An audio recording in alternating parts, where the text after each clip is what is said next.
Welcome to the CharlottePreps.tv High School Football Report, powered by Ortho Carolina. I'm Tripp Roakes, and I'm here today with Tim Winters, and we're going to tell you all about the action from Week 11 and look forward to the final week of the season coming up. Tim, I know you've got a big game that happened here in South Charlotte you want to tell us about.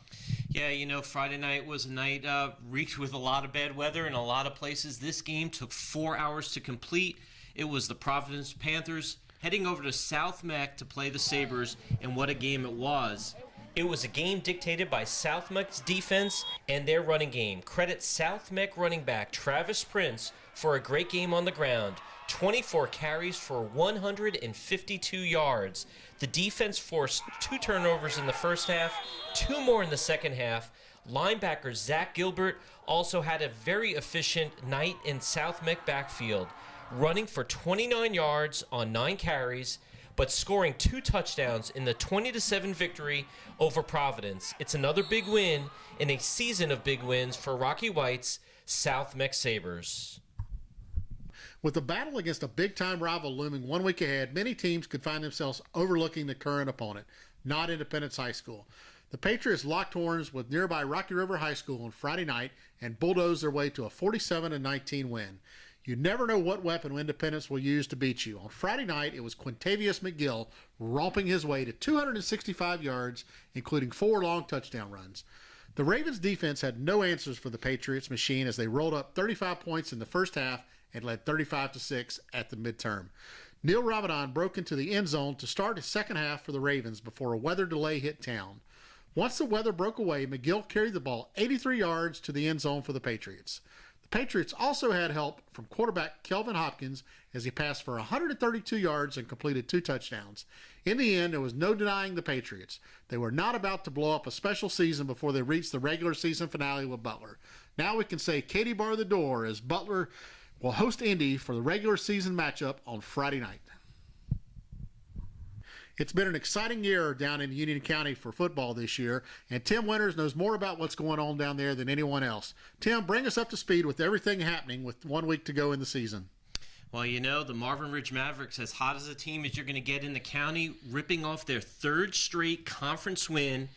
And you're talking about a quarterback to wide receiver combination right now. Austin Colonna hitting Emeka Amizi again this past Friday night for another big touchdown as they roll past Anson in a big win, which sets up their final matchup against their arch rival, the Weddington Warriors, on Friday night. A win there and a Cuthbertson loss to Sun Valley tonight would set up a 3-way tie in that conference. So really a fantastic finish for those 3 teams coming in to the final stretch. The Mount Pleasant Tigers came into Parkwood with one of their strongest seasons in years and one of the most dominating running games in 2A football this season. Cody Reese ran for 276 yards, scoring 4 touchdowns. The kid has now set the single-season all-time rushing lead in Mount Pleasant history. He has over 1,900 yards for the season. Now, switching over not too far from Parkwood High School, Monroe took on West Stanley, crushed them 54-7, which sets up their final game against arch rival Forest Hills. Both teams 3-1 in conference play. And a special tip of the hat to Taya Whitmore, a female place kicker for Monroe who scored 2 extra points. She is the first female kicker in Monroe's long history to actually score points in a game. So special credit to Taya Whitmore and the Monroe Redhawks for their big win on Friday night. The Charlotte Catholic Ardrey Kell game had all sorts of excitements. Back-to-back return touchdowns, weather delay, and then an epic conclusion to this new rivalry battle. The Cougars found a way to add points to the scoreboard first when Marco Beza drove a 28-yard field goal through the uprights. Ardrey Kell quarterback Bryce McGinley then led the Knights on 2 scoring drives for a 14-3 lead with his runs into the end zone. A John Walton Charlotte Catholic touchdown run and touchdown pass closed the scoring before the half, with the Cougars taking a 17-14 lead. Then came the rain, and more rain, and lightning, and wind, and cold weather. With the clock just about to strike 10 p.m., chances began to improve that the game would resume. Once the teams returned to the field, all that bottled-up energy was put on display as each team exchanged back-to-back 90-plus yard touchdown returns for kickoffs.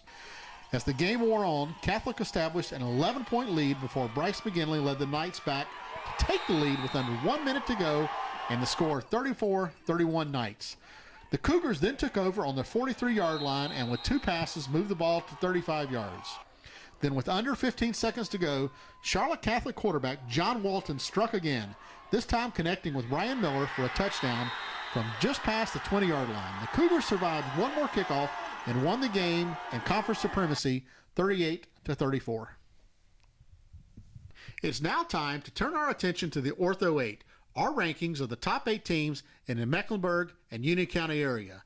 Now let me tell you this, these rankings will not look the same next week with all the rival games coming up. Where do we stand for this week's Ortho 8?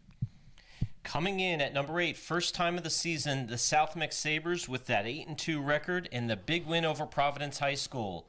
Number 7, Weddington, 2 straight shutouts. They move up to number 7 at 9-1. Charlotte Latin at 8-1. Coming in at number 5, Charlotte Catholic at 9-2. Number 4, Charlotte Christian getting ready for their postseason at 8-1. Mallard Creek, number 3. And then Butler coming in at number 2 at 9-1. And Independence High School, 10-0 for the season, staying atop the Ortho 8 for another week of the season. Well, we've made it. It's the final week of the high school football season, and it's time for some exciting rivalry action. Now, it all begins this weekend with what is now at least the granddaddy of them all, the Butler Independence game. Tim, that's one I know you've got your eyes on. Tell me what you think is going to happen there. Yeah, it should be a fantastic game. One of the best in the local area. As Tripp has said over the years, everything should be rocking on Friday night at Butler High School. Butler coming in, Coach Hales has this team at 9-1. They've done a fantastic job all season against an Independence team. I think that surprised a lot of people early on. Great defense, shutting out a lot of teams, keeping very low-scoring games against their opponents, and they've kept that streak throughout the season, winning big game after big game. They are now 10-0. Should be a great matchup. Indy Butler, Friday night at Butler High School. Maybe the most important thing to remember there, if you don't have a ticket ahead of time, Butler does not want you coming over there. All the tickets were sold in advance, so you've got to have a ticket. Only going to be 2,500 people that can see that game, which is a real shame, but we can't do anything about that. So get out there, find a way to get your ticket now. Don't show up on campus that night if you don't have one. Another big, huge game is going to be Providence hosting Charlotte Catholic. Now, if Charlotte Catholic can win, they're the conference champions. Straight out, the only team that would have gone undefeated in the conference. If Providence can win, then we have to start turning and looking and seeing what happens at that South Meck Ardrey Kell game. The key here, can Charlotte Catholic move the ball against that Providence defense and those linebackers, and can Providence in return move the ball against Charlotte Catholic? Going to be really exciting. I guarantee you that the Providence High School game will have far more than 2,500 people there. Both sides of the stadium will be jam-packed. Get there early. You're going to see a special ball game.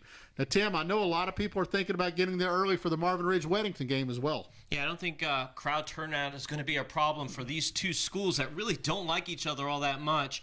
Marvin Ridge, I don't think many folks really thought that Marvin Ridge, this would even be a game. Started the season 0-6. They pull off 3 straight wins, all 3 in conference. So if you're going to get your wins, get them in conference play. Probably sets them up for postseason play as well. So that Marvin Ridge Weddington game should be a great matchup on Friday night at Weddington High School. The other big one we're going to keep an eye on, simply because if Catholic loses, it's got big-time implications, is the South Meck Ardrey Kell game. The Sabres will be traveling over to Ardrey Kell, and with Ardrey Kell losing last week at Catholic, but still playing so well behind quarterback Bryce McGinley, I think anything can happen here.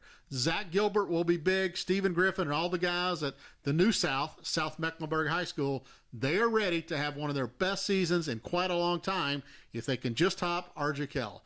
Now, Ardrey Kell has a chance here to at least put themselves back into a little bit better situation on playoff seeding if they can win.